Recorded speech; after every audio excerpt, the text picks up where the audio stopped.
അപ്പോൾ ഇന്നൊരു ഏത്തപ്പഴത്തിൻ്റെ കഥയാണ്. ഞാൻ വെറുതെ ഫോണിൽ നോക്കിയിരുന്നപ്പോൾ എന്തെങ്കിലും കഴിച്ചാലോ എന്ന് വിചാരിച്ച് ലേറ്റ് ആയതുകൊണ്ട് ഓർഡർ ചെയ്യാൻ നടക്കത്തില്ല. അപ്പോൾ അടുക്കളയിൽ പോയിട്ട് എന്തെങ്കിലും ഉണ്ടോ എന്ന് നോക്കാമെന്ന് വിചാരിച്ച് ഇറങ്ങി.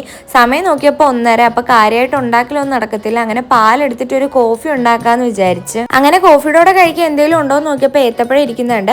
പിന്നെ അത് അരിഞ്ഞ് സെറ്റാക്കി ഞാൻ പാനിലോട്ട് വെച്ച് എനിക്ക് ഏത്തപ്പഴം പൊരിച്ചത് നല്ല ഇഷ്ടമാണ്. അപ്പോഴത്തേക്ക് നമ്മുടെ പാല് തിളച്ച് പിന്നെ സ്റ്റൗ എല്ലാം ഓഫ് ചെയ്ത് കപ്പിലോട്ട് കുറച്ച് കോഫി പൗഡറൊക്കെ ഇട്ട് കോഫി സെറ്റാക്കി. എന്നിട്ട് ഞാനൊന്ന് കുടിച്ചു നോക്കാമെന്ന് വിചാരിച്ച് കോഫി ടേസ്റ്റ് ചെയ്തപ്പോൾ ഒരു വകയ്ക്ക് കൊള്ളത്തില്ല.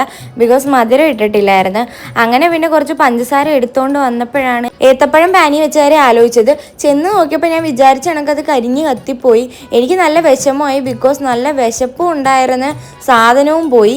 പിന്നെ ഞാൻ ഒരു കോഫി എടുത്ത് പിന്നെ റൂമിലോട്ട് പോയി ഫോണിൽ കളിച്ചിരുന്ന്. സമയം ഏതാണ്ട് 1:30-2 മണിയായി. നൈറ്റ് ഷിഫ്റ്റ് ചെയ്യുന്നതുകൊണ്ട് തന്നെ വീട്ടിൽ വന്നാൽ ഈ സമയത്തൊന്നും ഉറക്കം വരത്തില്ല, നല്ല ബോറാണ്. അപ്പോൾ കുറച്ച് നേരം ഫോണിൽ കളിക്കും, പിന്നെ എന്തെങ്കിലും എഴുതി അങ്ങനെയൊക്കെ ഇരിക്കും.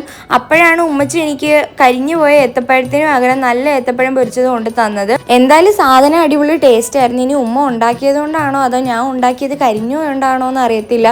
നല്ല ടേസ്റ്റ് ഉണ്ടായിരുന്നു. അങ്ങനെ അപ്പം തന്നെ ഞാൻ മൊത്തം ഇരുന്ന് കഴിച്ച്. പിന്നെ കുറച്ച് കോഫിയും കൂടി ബാക്കി ഉണ്ടായിരുന്നു, അതും കൂടി കുടിച്ചിട്ട് സമയം നോക്കിയപ്പോൾ 2 മണി കഴിഞ്ഞ്.